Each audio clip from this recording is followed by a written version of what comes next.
When my dad told me not to come to Thanksgiving, I laughed. Not because it was funny, but because I saw it coming. I was the family embarrassment, the quitter. What none of them knew was that someone close to them had been quietly saved by the very thing they mocked. And when the truth came out, my dad couldn't even look me in the eye. Subscribe for more real stories that hit deep and stay with you.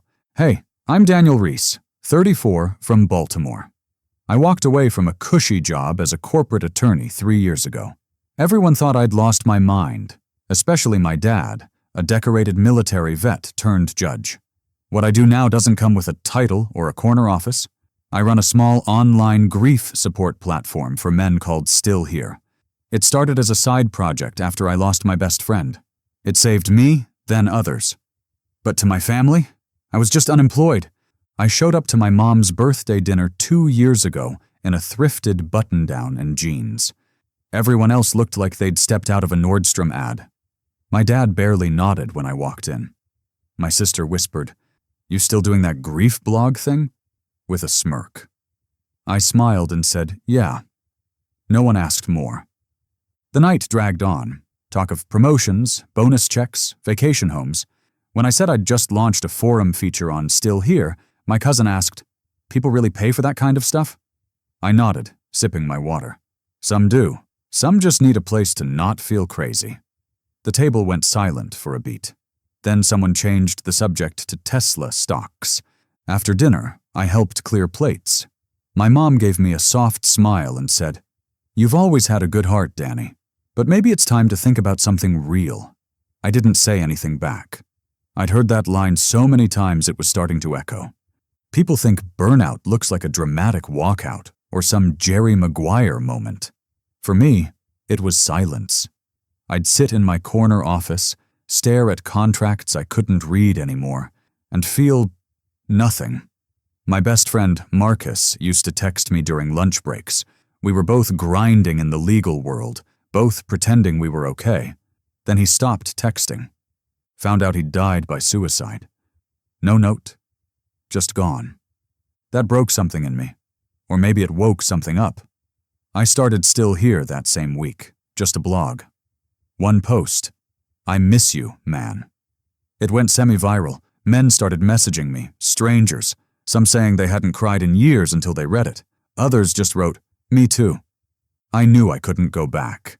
Not to briefs and billables and pretending.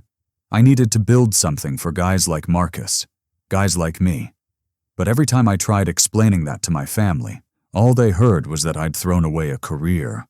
Running Still Here didn't pay much. Not at first. I freelanced legal copy on the side, lived in a small walk-up, and learned how to stretch a bag of lentils like magic. But every time I thought about quitting, I'd open my inbox. Messages from men who'd lost brothers, dads, friends. One wrote, "Your site kept me from swallowing a bottle of pills." Still, none of that earned me a seat at the family table. My dad started introducing me as Daniel. He's between jobs right now.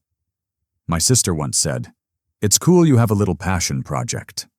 They didn't know Still Here had over 12,000 users, or that I'd partnered with a therapist network, or that a veterans group asked to use our forums. I wasn't invisible to the world, just to them. One afternoon, I got a message from a guy named Chris, said he'd found Still Here after losing his mentor. "I didn't know where to go. Your site made me feel human again." I thanked him, as I always did. Didn't know yet that name, Chris Monroe, would mean something to my family very, very soon. 2 months later, I was back at my parents' house, this time for my dad's retirement dinner. The house was full of old military buddies, judges, and family friends in stiff suits. I kept my head down, offered to help with dishes. It was easier that way. Until I heard my dad talking to someone in the living room.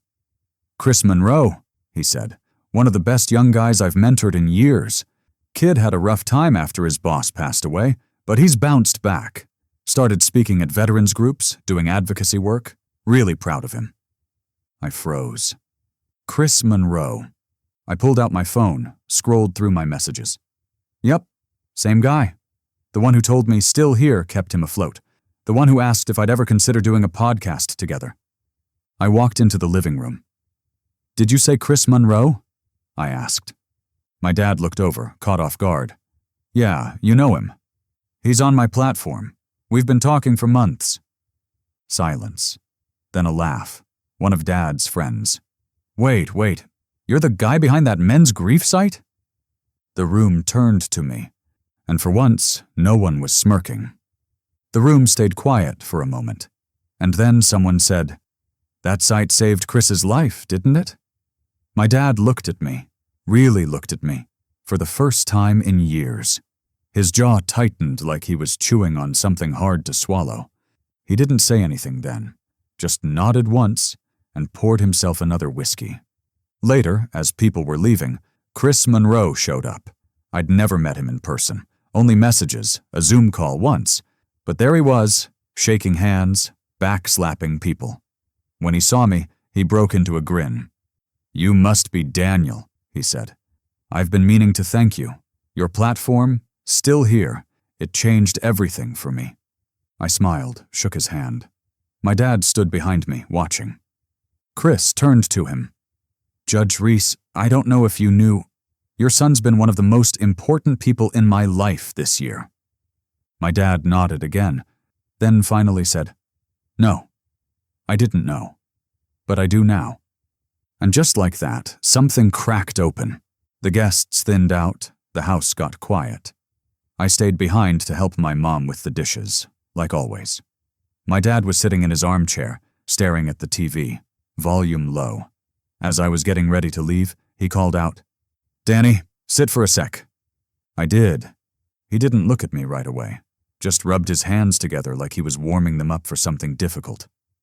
You know, he started, when you quit the law firm, I thought you were throwing your life away. I served 22 years in the Marines. I believe in duty, in structure. That felt like quitting to me. I stayed quiet. I'd waited years for this. But I watched Chris tonight, he said, and I heard how he talked about you. And I realized, maybe I was the one who didn't see the full picture. He looked over, eyes tired but open. I'm proud of what you've built, son. I didn't get it, but I do now. I swallowed the lump in my throat. Thanks, Dad. It was the first real thing he'd said to me in a long time. 2 weeks later, I got an email from a regional mental health nonprofit. Chris had nominated Still Here for a Community Impact Award. I didn't think much of it, figured it was a nice gesture. Then I found out we'd won. The award night was small, local, low-key. I wasn't going to invite my family, but my mom called the night before. Your father says he wants to come. Shirt's already ironed. He showed up in a suit, shook hands with therapists, counselors, even hugged Chris. When I got on stage to accept the award, I looked out and saw my dad in the second row, eyes glossy, nodding like he finally saw the whole picture. When I stepped off the stage, he met me with something I hadn't heard since I passed the bar. You did good, Danny. Real good. I smiled. Not the forced kind. The kind that says, yeah, I'm still here.